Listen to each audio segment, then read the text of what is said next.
Hi there, Chris here.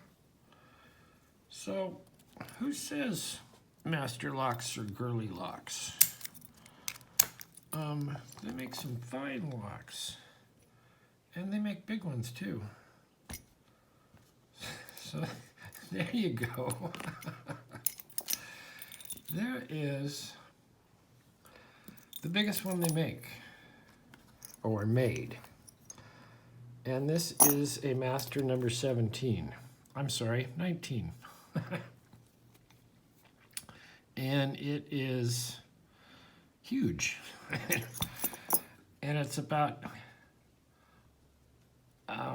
right here at the band, it's like 81 millimeters, and it's a 13.6 inch shackle. It's a 6 pinner with great pinning. And as you would expect,